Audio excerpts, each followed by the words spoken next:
Ask people how they feel about work, and you'll hear the same thing over and over.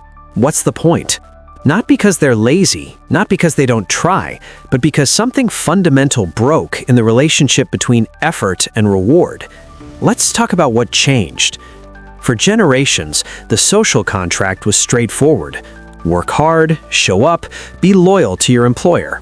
In return, steady raises, pensions, predictable advancement, and a shot at retirement. That wasn't guaranteed for everyone, let's be clear about that, but it was the expected path for millions of workers. Here's what's changed. Productivity. Since 1979, American worker productivity increased by 64%. Wages. Hourly compensation only grew 17% after adjusting for inflation. That gap? It went somewhere. Corporate profits, executive compensation, shareholder returns. Workers are producing more value than ever. They're just not seeing it in their paychecks. When effort stops producing visible progress, motivation doesn't just decline, it collapses. This isn't about work ethic, it's about human psychology. We need to see that our effort matters, that we're moving forward, not just treading water. When you work harder, take on extra shifts, skip vacations, and your savings still don't grow, debt doesn't shrink, stability doesn't improve, the system itself feels broken. People aren't just working their main job anymore. They're driving for rideshare apps, selling on marketplace platforms, taking freelance gigs, monetizing hobbies. Not because they're entrepreneurial, because one job isn't enough. The side hustle got rebranded as ambition, but for most people, it's necessity. Here's the reality for millions of workers. Every paycheck goes to immediate survival: rent, groceries, insurance, debt payments. Saving for emergencies? Difficult. Investing for retirement? Laughable. Taking risks on career advancement? Impossible. When you're in survival mode, you can't think long-term. You're just trying to make it to next month. Work used to provide more than income. It provided identity, community, purpose, a sense of contribution.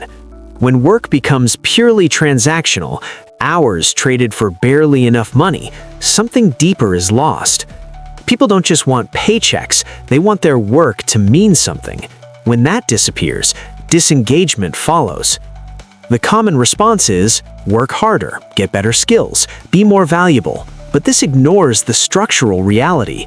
If productivity is up, but compensation isn't matching it, that's not a worker problem, that's a distribution problem. When an entire generation feels this way, it's not because millions of people suddenly became lazy, it's because the system changed. Several things shifted simultaneously.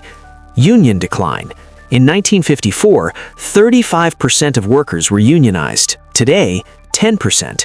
Collective bargaining power disappeared. Shareholder primacy. In the 1970s, corporate focus shifted from stakeholders, workers and communities, to shareholders, maximizing short-term returns. Financialization. Companies prioritize stock buybacks and dividends over wage increases in reinvestment. Policy choices. Tax structures, labor laws, and trade agreements favored capital over labor. These weren't accidents, they were decisions. Recognizing this as a structural issue, not individual failure, changes the conversation. Solutions aren't about working harder, they're about stronger labor protections, wage policies tied to productivity gains, corporate governance reforms, tax structures that incentivize worker investment. None of this is radical. Most of it existed in the US economy within living memory. The question is, do we rebuild systems that align effort with reward, or do we keep telling workers the problem is them? Work feels pointless for millions of people because the connection between effort and progress broke. That's not a mindset issue, it's a systemic one. And until we're honest about what changed and why, we'll keep blaming individuals for structural failures. If this resonated, share it with someone who needs to hear they're not crazy for feeling this way. And if you want more honest breakdowns of economic systems, subscribe. Thanks for watching.